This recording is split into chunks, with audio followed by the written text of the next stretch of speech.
నమస్తే, welcome to SSN news. ముందుగా headlines. రాష్ట్ర వ్యాప్తంగా 400 పంచాయతీలకి ₹1,00,000 చొప్పున 4 కోట్ల సాయం అందజేసిన ఉప ముఖ్యమంత్రి పవన్ కళ్యాణ్. విజయవాడలో మళ్లీ విరిగిపడిన కొండ చర్యలు, ఒకరి మృతి. వైజాగ్ స్టీల్ ప్లాంట్ వద్ద కార్మికుల ఆందోళన. మోదీతో విభేదిస్తా తప్ప ఆయనంటే ద్వేషం లేదన్న కాంగ్రెస్ అగ్రనేత. నేడు తాడేపల్లికి జగన్, రేపు గుంటూరు పర్యటన. వరదల కారణంగా దెబ్బతిన్న దాదాపు 400 గ్రామ పంచాయతీలకి తన స్వార్జితం నుంచి ఒక్కో పంచాయతీకి ₹1,00,000 చొప్పున ఉప ముఖ్యమంత్రి పవన్ కళ్యాణ్ ప్రకటించిన విరాళం చెక్కులు పంపిణీ కార్యక్రమం మంగళగిరి, తాడికొండ, పొన్నూరు నియోజకవర్గాల్లో వరదల కారణంగా దెబ్బతిన్న 21 గ్రామ పంచాయతీలకి చెక్కులు పంపిణీ చేయడం జరిగింది. నందిగామ నియోజకవర్గంలో 38 వరద పీడిత పంచాయతీలకి 38 లక్షల పంపిణీ చేయడం జరిగింది. కైకలూరు నియోజకవర్గంలో 6 వరద ప్రభావిత పంచాయతీలకి, నూజివీడు నియోజకవర్గానికి 23 గ్రామ పంచాయతీలకి చెక్కులు పంపిణీ చేయడం జరిగింది. దెందలూరు, గోపాలపురం నియోజకవర్గాలకు చెందిన 20 కేంద్రాల్లో ఉన్న స్థానిక ప్రజా ప్రతినిధులు కూటమి నాయకుల సమక్షంలో సంబంధిత గ్రామాల సర్పంచులకి ₹1,00,000 చొప్పున విరాళాన్ని చెక్కుల రూపంలో అందజేశారు.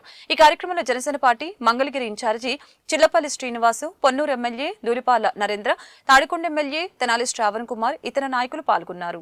భారీ వర్షాల కారణంగా విజయవాడలో ఇటీవల కొండ చర్యలు విరిగిపడి 5గురు మరణించిన సంగతి మర్చిపోకముందే మరొకమారు అలాంటి ఘటనే చోటు చేసుకుంది. మాచవరం వద్ద కొండ చర్యలు విరిగిపడటంతో ఓ వ్యక్తి మరణించగా 3గురికి తీవ్రంగా గాయాలయ్యాయి. సమాచారం అందుకున్న వెంటనే ఘటనా స్థలానికి చేరుకున్న పోలీసులు, అధికారులు సహాయక చర్యలు చేపట్టారు. వైజాగ్ స్టీల్ ప్లాంట్ ప్రైవేటీకరణపై కేంద్ర రాష్ట్ర ప్రభుత్వాల తీరుని నిరసిస్తూ కార్మికులు మంగళవారం ఆందోళన చేపట్టారు. విశాఖపట్నంలోని కూర్మన్నపాలెంలో రాస్తారోకో నిర్వహించారు. వైజాగ్ స్టీల్ ప్లాంట్ పరిరక్షణ పోరాట కమిటీ నిర్వాసితులతో పాటు వామపక్ష పార్టీల ఆధ్వర్యంలో హైవేపై బైఠాయించారు. దీంతో విశాఖలో ఉద్రిక్త వాతావరణం నెలకొంది. రాష్ట్ర వ్యాప్తంగా వామపక్ష పార్టీలు ఆందోళన చేపట్టే. ఈ సందర్భంగా వైజాగ్ స్టీల్ ప్లాంట్ కార్మికుల జేఏసీ లీడర్లు మాట్లాడుతూ విశాఖ ఉక్కును వెంటనే steel authority of India limited లో విలీనం చేయాలని డిమాండ్ చేశారు. కేంద్ర ప్రభుత్వం ఈ విషయంలో తమకిచ్చిన హామీలని 2 నెలలు గడిచినా అమలు చేయలేదని కార్మికులు ఆవేదన వ్యక్తం చేశారు.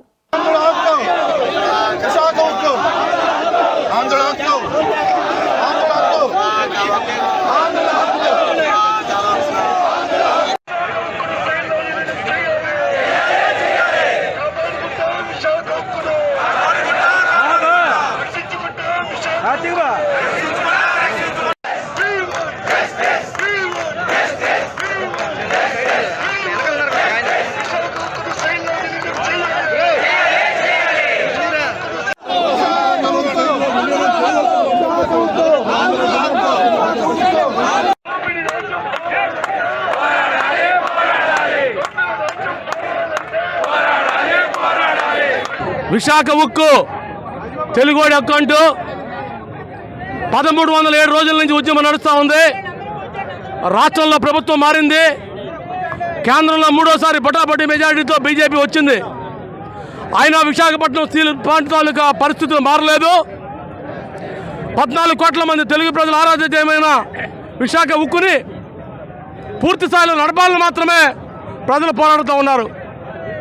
3 లక్షల కోట్ల విలువైన కర్మాగారాన్ని మీకు నచ్చిన ఆదానికి, అంబానీకి అప్పచెప్పడం కోసం మీరు చేసే ప్రయత్నాలకు వ్యతిరేకంగా ఇక్కడ ఉద్యమం నడుస్తూ ఉంది. ఈరోజు రాష్ట్ర వ్యాప్తంగా అన్ని జిల్లా కేంద్రాల్లో, పట్టణ కేంద్రాల్లో, మండల కేంద్రాల్లో, విశాఖపట్నం, విజయవాడ, తిరుపతి, కర్నూలు, కడప అన్ని ప్రాంతాల్లో కూడా రాస్తారోకోలు జరుగుతూ ఉన్నాయి. ఈ రాస్తారోకోల సందర్భంగా మేము డిమాండ్ చేస్తూ ఉన్నాం, ప్రజల హక్కైన విశాఖ ఉక్కు ప్రభుత్వ ఆస్తిగా ఉండాలి. ప్రభుత్వ ఆస్తి కాదని ఆదానికి, అమ్మానికి ఇస్తానంటే ఖబర్దారని చెప్పాలనుకుంటా ఉన్నాం. 3 ఫర్నెస్లు ఉంటే 2 మూసేసి 1 నడపమని ఇవాళ ఆర్డర్ వేసింది ప్రభుత్వం. 1 నడిపితే లాభాలు ఎక్కడి నుంచి వస్తాయని అడుగుతా ఉన్నాం. 3 కట్టుకుని దేనికోసం? ప్రజల డబ్బులతో 3 కట్టుకోవడం కోసం మ్యాన్ పవర్ని పెట్టి, 3 నడపడం కోసం మిషనరీ పెట్టి ఈరోజు 3 2 మూసామని చెప్పేసి ప్రభుత్వం ఆర్డర్ వేస్తూ ఉందంటే ఏ విధంగా కరెక్టు? రెండో పక్క సెయిల్ని 1,00,000 కోట్లతో విస్తరణకు పోతాడట. ఇదే ప్రభుత్వంలో స్టీల్ ప్లాంట్ అమ్మేస్తాడట. అంటే ఇది అమ్మేయడం ద్వారా దీనికి కమిషన్లు కావాలన్నా, మీకు సెయిల్లో 1,00,000 కోట్లు ఖర్చు పెట్టడం ద్వారా కమిషన్లు కావాలన్నా, అవసరమైతే సెయిలు, విశాఖ ఉక్కు, ఎన్ఎండిసి కలిపి ఒకే కంపెనీకి నడపండి. ప్రజలకి ఇప్పుడున్న స్టీల్ కంటే కూడా 10,000 రూపాయల టన్ను తక్కువ ఇవ్వచ్చు. ప్రజలకు మెడికల్ ఆక్సిజన్ ఇవ్వచ్చు, రైతులకు అమ్మోనియా ఇవ్వచ్చు, రోడ్లు వేసుకోవడానికి బెంజీలు ఇవ్వచ్చు, నాతులు ఇవ్వచ్చు అని ఉపత్తున్న విశాఖ ఉక్కుని కాపాడుకోవడం కోసం ఏ త్యాగాలకైనా సిద్ధంగా ఉందని హెచ్చరిక చేస్తా ఉన్నాం. ఇవాళ భారతదేశంలోనే అతిపెద్ద భారీ పరిశ్రమ అయినటువంటి విశాఖ ఉక్కు ప్రైవేటీకరణ చేయాలని చెప్పేసి అనేక ప్రయత్నాలు చేస్తున్నప్పటికీ కూడా 1985లో కట్టనన్నారు, దానికోసం పోరాడాం. 98లో విశాఖ ఉక్కుని పూర్తిగా మూసేస్తా ఉన్నారు, దానికోసం పోరాడి ఇవాళ 7.3 మిలియన్ టన్స్ ప్రభుత్వ రంగంలో ఉన్నటువంటి ఏకైక పరిశ్రమ విశాఖ ఉక్కు.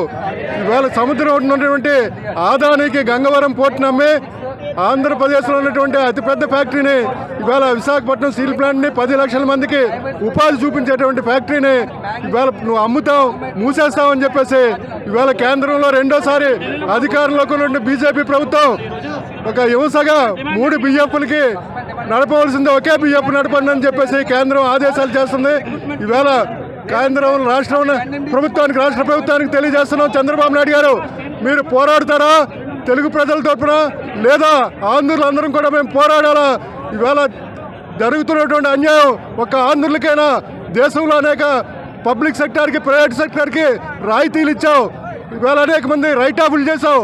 విశాఖ ఉక్కు కర్మాగారం లాభాలు సంపాదించి 4 లక్షల కోట్ల రూపాయలను ప్రైవేటీకరణ చేస్తుంటే ఎలా కూరుకుంటావు? కేంద్రంతో పోరాడాలి, లేదా మొత్తం 14 రాష్ట్రాల్లో ఉన్నటువంటి అన్ని కేంద్రాల్లో కూడా పెద్ద ఎత్తున మేము పోరాటం చేస్తాం, అవసరమైతే ప్రాణాలైనా త్యాగం చేస్తాం. 10 లక్షల మంది కడుపు కొట్టకండి, బీజేపీ ప్రభుత్వానికి హెచ్చరిస్తున్నాం. ఇవాళ ఉత్తరాంధ్ర కాదు, రాష్ట్ర వ్యాప్తంగా ఉన్నటువంటి అతి పెద్ద పరిశ్రమ మళ్ళా మీరు సాధించలేరు. అవసరమైతే తెలంగాణ ఉన్నటువంటి సపోర్ట్ తెలంగాణ పార్టీని కానీ ఇక్కడ ఉన్నటువంటి తెలుగుదేశం పార్టీని రోడ్లెక్కి పోరాడాలని చెప్పేసి, లేదంటే మేము ఏ త్యాగానికైనా ప్రభుత్వ రంగాన్ని పరిరక్షించడం వరకు కూడా స్టీల్ ప్లాంట్ కోసం త్యాగాలు చేస్తానికి సిద్ధంగా ఉన్నామని చెప్పేసి కేంద్ర ప్రభుత్వానికి తెలియజేస్తాం. ప్రభుత్వం కొనసాగించాలని చెప్పి 1100 రోజులుగా పోరాడుతున్నప్పుడు కూడా కేంద్ర ప్రభుత్వం ఇంకా కనికరించుకుంటా ఇంకా తాచారం చేసి స్టీల్ ప్లాంట్ మూసేసి ఆదానికో అంబానీకో జిందాల్కి అమ్మడానికి ప్రయత్నం చేస్తుంది. రాష్ట్ర ప్రభుత్వం ఈరోజు కేంద్రం నడుస్తుంది అంటే మన రాష్ట్ర ప్రభుత్వం నడుస్తుంది కాబట్టి మీ చంద్రబాబు గారిని డిమాండ్ చేస్తున్నాం. సార్ మీరు ఓన్ అమరావతి, పోలవరం కాదు, విశాఖ స్టీల్ ప్లాంట్ కూడా ఈ రాష్ట్రానికి తలమానికం. ఇలాంటి స్టీల్ ప్లాంట్ ఇంకా ఈ జన్మలోకే రాదు.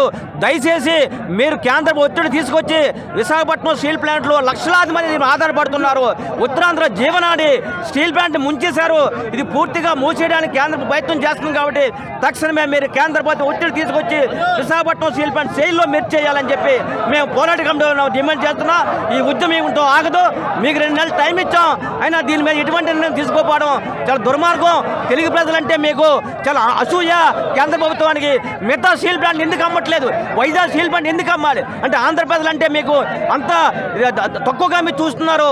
ఈరోజు ఆంధ్రప్రదేశ్ ప్రభుత్వం వల్లే ఈరోజు కేంద్రంలో ప్రభుత్వం నడుస్తుంది కాబట్టి చంద్రబాబు గారిని మేము ఒకటే డిమాండ్ చేస్తున్నాం, మీరు తక్షణమే ఢిల్లీ పోయి ఈ మోడీ గారితో మాట్లాడి విశాఖపట్నం స్టీల్ ప్లాంట్ సేల్లో మెర్జ్ చేసి ఈ యొక్క ఉత్తరాంధ్ర ఈ యొక్క ప్రజలని, ఆంధ్ర ప్రజలని కాపాడాలని చెప్పి పోరాటం డిమాండ్ చేస్తున్నాం. అమెరికాలోని టెక్సాస్ యూనివర్సిటీలో జరిగిన ఓ కార్యక్రమంలో రాహుల్ వ్యాఖ్యలు చేశారు. భారత ప్రధాని నరేంద్ర మోదీ అంటే తనకేమీ ద్వేషం లేదని కాంగ్రెస్ ఎంపీ లోక్సభలో ప్రతిపక్ష నేత రాహుల్ గాంధీ పేర్కొన్నారు. ఆయన ఆలోచన విధానాన్ని విభేదిస్తాను తప్ప ఆయనను ద్వేషించడం లేదని వివరణ ఇచ్చారు. మోదీ ఆలోచనలు వేరు, తన ఆలోచన విధానం వేరని రాహుల్ చెప్పారు. వాస్తవానికి కొన్ని విషయాల్లో ఆయన పట్ల తనకు సానుభూతి ఉందని చెప్పారు. వినటానికి ఇది మీకు ఆశ్చర్యం కలిగించవచ్చు, కానీ నిజం ఇదేనని, తనకు మోదీ అంటే ద్వేషం లేదని విద్యార్థులతో చెప్పారు. మోదీ వర్సెస్ రాహుల్ అంటూ పోల్చడం వంటి వాటితో ఎలాంటి ఉపయోగం ఉండదనేది తన అభిప్రాయమని రాహుల్ గాంధీ చెప్పారు. You'll be surprised. I mean, you will be surprised, but I don't actually hate Mr. Modi. I don't. Like, I get up in the morning and okay, you know, he's got a point of view, fine. I don't agree with his point of view, but I don't hate him. And in fact, in many moments, I empathize with him. Right? So it's not that I think that he's my enemy and now I hate him and he's got to be, no. He's got a different point of view, I got a different point of view. I have empathy and compassion for what he's doing. And I think that's a much better place to be. Instead of this thing that, you know, him versus me. I don't think that's productive. YCP అధినేత మాజీ CM YS Jagan ఈ రోజు బెంగళూరు నుంచి తాడేపల్లికి రానున్నారు. ఈ రోజు మధ్యాహ్నం 3 గంటలకి బెంగళూరు యలహంక నివాసం నుంచి రోడ్డు మార్గంలో బయలుదేరి వైఎస్ జగన్ కెంపేగౌడ అంతర్జాతీయ విమానాశ్రయానికి 3 గంటల 25 నిమిషాలకి చేరుకుంటారు. 4 గంటల 5 నిమిషాలకి విమానంలో బయలుదేరి 5 గంటల 40 నిమిషాలకి గన్నవరం విమానాశ్రయానికి చేరుకుంటారు. అక్కడి నుంచి రోడ్డు మార్గంలో బయలుదేరి 6 గంటల 25 నిమిషాలకి తాడేపల్లిలోని నివాసానికి జగన్ చేరుకుంటారు. టీడీపీ ఆఫీస్ పై దాడి కేసులో అరెస్టు గుంటూరు జైల్లో ఉన్న మాజీ ఎంపీ నందిగం సురేష్ ను రేపు జగన్ పరామర్శించనున్నారు.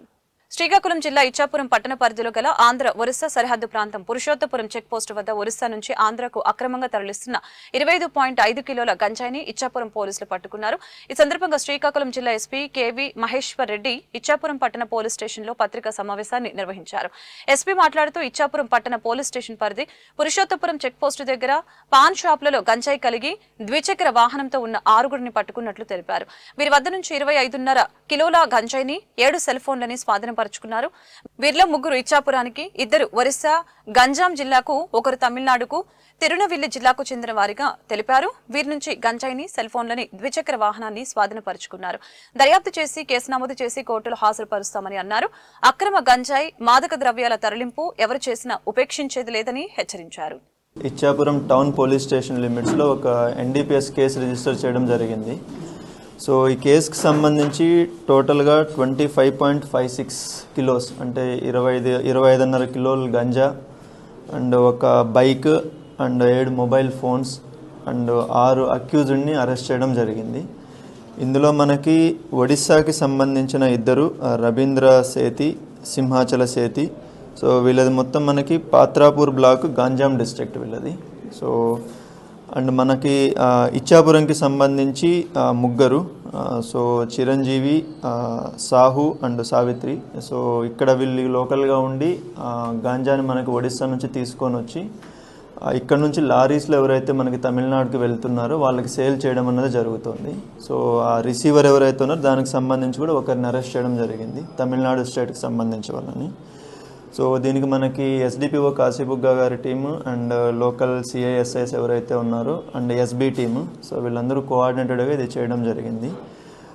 సో మనకి గాంజాకి సంబంధించి గవర్నమెంట్ ఎంతైతే సీరియస్గా ఉందో దానికి ఆ ఇన్స్ట్రక్షన్స్ ప్రకారం మనము పక్కాగా సీరియస్గా చేయడం జరుగుతుంది.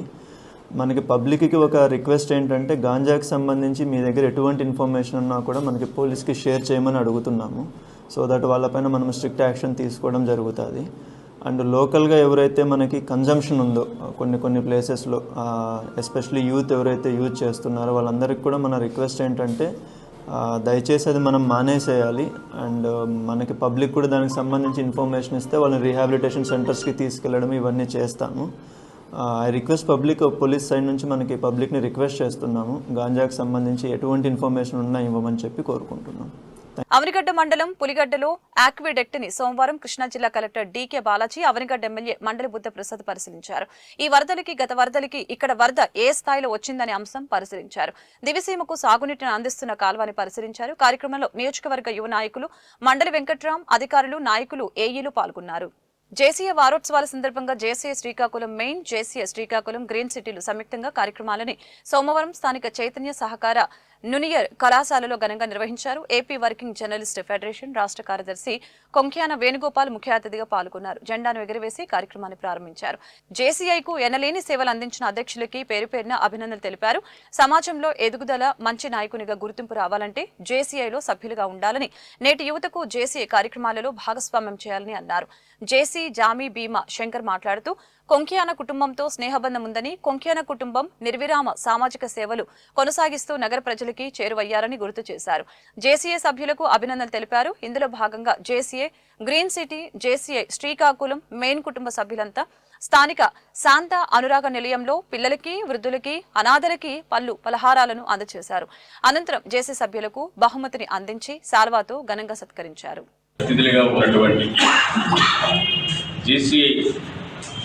వ్యవస్థాపక అధ్యక్షులు, విద్యావేత్త, ప్రతిష్టాత్మకమైనటువంటి ఆంధ్ర యూనివర్సిటీకి పూర్వ పాలక మండలి సభ్యులు డాక్టర్ జామి దేవశంకర్ గారు, అలాగే జేసీఐ ఏర్పాటు అయిన నాటి నుండి వెన్నుదన్నుగా ఉండి ఎన్నో కార్యక్రమాలకు తదుపరి వాకర్స్ ఇంటర్నేషనల్ సంస్థలో కూడా గవర్నర్గా బాధ్యతలు నిర్వహించినటువంటి మోహమేశ్వర గారు, అలాగే యమశంకర్ గారు ఇతర పెద్దల ప్రోత్సాహంతో ఈ సంస్థను విజయవంతంగా నడిపిస్తూ ఉన్నటువంటి మన దూసి సంతోష్ గారు, అనిల్ గారు, ఈనాటి కార్యక్రమ సభాధ్యక్షురాలు వరలక్ష్మి గారు, కార్యక్రమ చైర్పర్సన్ గారు ఉషారాణి గారు, అలాగే ఇదే కార్యక్రమంలో ఉన్నటువంటి మధు గారు, రవి గారు, అంశవెల్లి టెంపుల్ పాలక మండలి సభ్యులు, వాణిజ్యవేత్త, ఇదే శ్రీకాకుళం మున్సిపల్ రాజకీయాల్లో సుదీర్ఘకాలం వాళ్ళ తాలూకా పూర్వీకులు వాళ్ళ తాతగారు మున్సిపల్ చైర్మన్గా కూడా సేవలు అందించారు. మరి అలాగే వేదికపై ఉన్నటువంటి మరో ప్రతినిధి అతిథి డాక్టర్ సింధూర గారు.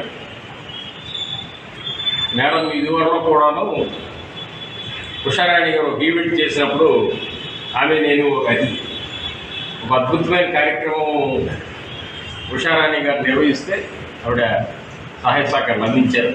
ప్రతి కార్యక్రమంలో కూడా ఉంటారు. అటువంటి అతిథులంతా ఈ వేదికపై కనిపించడం చాలా ఆనందంగా ఉంది. పెట్టుకుంటే మనం చేసింది గోడంతా, మనకు వచ్చింది కొండంతా. కాబట్టి అందరూ కష్టపడి పనిచేయాలని కోరుకుంటూ గడిచిన సంవత్సరంలో వరలక్ష్మి మేడంని నేను బాగా స్టడీ చేశాను. నా తర్వాత శ్రీకాకుళం జూనియర్ ఛాంబర్ అంటే జేసీస్ సంస్థది పేర్లు ఏమైంది, జేసీస్ మెయిన్, జేసీస్ బీచ్, జేసీస్ సన్ రైజర్స్, ఈ పేర్లు ఏమైనా అన్ని భాషలకి అన్ని భావాలకి ఒకటే జేసీస్ జేసీస్ జేసీస్. అటువంటి గొప్ప సంస్థ జేసీస్. నాకు కష్టపడిన వాళ్ళలో ముఖ్యమైన వ్యక్తుల పేరు 2, 3, 4 చెప్తాను. ఒకటి తొట్టెపూడి శివప్రసాద్, 2 మా అన్నయ్య బొమ్మమహేశ్వరరావు. బొమ్మమహేశ్వరరావు కోసం చెప్పాలి. జేసీస్ 36 సంవత్సరాలు అనేక ఒడిదుడుకులు ఎదుర్కొన్నాం, అనేకమైన కష్టాలను ఎదుర్కొన్నాం. 2, 3 సందర్భాల్లో బొమ్మమహేశ్వరరావు మా ఇంటికి వచ్చి మా ఇంట్లో 25 మంది 30 మెంబర్లు కూడబెట్టి మళ్ళీ రీఆర్గనైజ్ చేసిన వ్యక్తి బొమ్మమహేశ్వరరావు. అలాగే నా తర్వాత తొట్టెపూడి శివప్రసాద్, అనేక గొప్పలు చెప్పుకుంటారు. శివప్రసాద్ చాలా ఇంపార్టెంట్ వ్యక్తి, చాలా కష్టపడ్డాడు, చాలా డబ్బులు కూడా ఖర్చు పెట్టాడు. అయితే ఇవన్నీ ఒక ఎత్తు అయితే పత్రికా భవ్యులు, దివ్యులు, మాధ్యమిక మహోదయులు, పాత్రికేయ సోదరులు, ముఖ్యంగా వేణు ఇది వచ్చి ఇంట్రెస్ట్ అయినప్పటికీ వేణు ఎందుకు అంటే నాకు అన్నంలో వస్తుంది లేదు తమ్ముడు కాబట్టి వేణు గారు అనలేక వేణు అంటున్నాడు. వేణు చాలా సందర్భాల్లో నాకంటే మరి జేసీసీ చాలా సహాయ సహకారాలు అందించారు. ఏదైనప్పటికీ ఈ 7 రోజుల ప్రోగ్రాము 2 ప్రెసిడెంట్లు మీకు అనౌన్స్ చేసిన ప్రకారం మీరు అందరూ అన్ని కార్యక్రమాలను విజయవంతం చేస్తారని కోరుకుంటూ వేణు కోసం ఒక మాట. వేణని చూడగలేమంటే తెలుసా, మీ రాకతో వచ్చిన సముద్ర పర్వంతో మమ్మల్ని ఆహ్లాద పడుతుంది. దానికి greatness and I-ness of your service తీసుకొస్తుంది. ముఖ్యంగా వేణు వచ్చి ఈ కార్యక్రమాన్ని విజయవంతం చేసినప్పుడు ప్రత్యేకమైన ధన్యవాదాలు చేస్తూ సెలవుకుంటున్నాను. ఈ సంస్థ శ్రీకాకుళంలో స్థాపించడానికి అసలు ఈ దినం ఈ తండ్రి అంటున్నారు, ఏదో గ్రీన్ సిటీ అంటున్నారు. అయితే ఈ పేరుని గత 2-3 సంవత్సరాలు బట్టి మాకు సౌండ్ వినపడుతుంది, కానీ గ్రీన్ ఎక్కడ ఉందో, సౌండ్ ఎక్కడ ఉందో, ఈ సన్ ఎక్కడ ఉన్నాడో, ఎక్కడ వైపు చేశాడో ఏమి తెలియదు. సరే ఏదో జరుగుతుంది, కష్టపడుతున్నారు, కార్యక్రమం చేస్తున్నారు. అది యాక్చువల్గా ఇది 40 years తర్వాత వరకే ఉండే ఆర్గనైజేషన్. ఆఫ్టర్ 40 years మేము లైన్స్, వాకర్స్ ఇంటర్నేషనల్, లాటరీ లేదా అదర్ సంస్థలకు వెళ్ళి మా జీవిత చాలమార్గం వరకు ఆ సంస్థలో పనిచేయడం, ఒక సమాజాన్ని సేవ చేయాలని విద్యాస ఒక అది వేరేగా చెప్పాలంటే అందువల్ల ఈ సంస్థ శ్రీకాకుళం తెలిసిన పేరెంట్స్కి ముఖ్యంగా మా కాలేజ్ అసలు శ్రీకాకుళంలో మంచి పేరు తెచ్చేట్టు గలవాడు. అసలు మేము ఏదైనా ఈ సంస్థ ఫౌండర్గా ఏదైనా వాకు శివగర్ టెంపుల్లో నేల మీద లాస్ట్లో ఫస్ట్ ఓ మీటింగ్ నేను స్కూల్లో వీళ్ళందరూ పెట్టినప్పుడు ఈ సంస్థ మొదటి అధ్యక్షుడిగా బిఎం సెంటర్ ఎవరు ఉన్నారని నేను ప్రపోజ్ చేయడం. ఆ రోజు బిఎం సెంటర్ ఎవరు ఉన్నాడో ఈ దినము జేసీసీ అంటే అదే వచ్చాము, అదే దీంట్లో ఉన్నాడు. 2-3 సార్లు ఈ క్లబ్ వైండప్ అయింది. అతను 50% 30,000 40,000 ఇచ్చేసి మా ఆయన దగ్గర నుంచి చేసి అది ఇది చాప్టర్ అసలు తీరకూడదు, దీనికి అది ఎప్పుడు పెంచుతారు, మనం జ్యూస్ కట్టాలి అన్నది. అది నేను నా దగ్గరికి వచ్చిన సభ్యులు కలిపి నేను చాలా ఆర్గనైజేషన్స్ పార్టిసిపేట్ చేస్తుంటాను. ఈవేళ మనం వేమచంద్ర గారు చెప్పిన మాట నేను చెప్తున్నాను. మా ప్రధానమైనటువంటి నేను గ్రో అవ్వడానికి సొసైటీకి మెయిన్ కారణం వినేస్తాను. నేను శ్రీకాకుళంలో నేను చేసినప్పుడు May 90లో ఫ్లాట్ సెట్ అయ్యి శ్రీకాకుళంకి వచ్చినప్పుడు మా డెప్యూటీ డైరెక్టర్ నాకు పిలిచి ఈ ఫ్లాట్స్కి ఫుడ్ ప్యాకెట్స్ ఇవన్నీ ఆర్గనైజేషన్ చేసి జనరల్ గారి పోలీసు అండ్ రెవెన్యూ శాఖలు చేస్తారు. కలెక్టర్ గారికి ఉన్న అనుబంధం నేను నాకు చెప్తే నేను అప్పుడు చాలా ఆశ్చర్యాలు ఉన్నప్పుడు నాకు ఉద్యోగం 10 రోజులు అయ్యింది. వార్తలు ముగించే ముందు హెడ్లైన్స్ మరొకసారి. రాష్ట్ర వ్యాప్తంగా 400 పంచాయతీలకి ₹1,00,000 చొప్పున 4 కోట్ల సాయం అందజేసిన ఉప ముఖ్యమంత్రి పవన్ కళ్యాణ్. విజయవాడలో మళ్లీ విరిగిపడిన కొండ చర్యలు, 1 మృతి. వైజాగ్ స్టీల్ ప్లాంట్ వద్ద కార్మికుల ఆందోళన. మోదీతో విభేదిస్తా తప్ప ఆయనంటే ద్వేషం లేదన్న కాంగ్రెస్ అగ్రనేత. నేడు తాడేపల్లికి జగన్, రేపు గుంటూరు పర్యటన. ఈ వార్తలు ఇంతటితో సమాప్తం. మరొక బులెటిన్లో మళ్ళీ కలుద్దాం. చూస్తూనే ఉండండి SS9.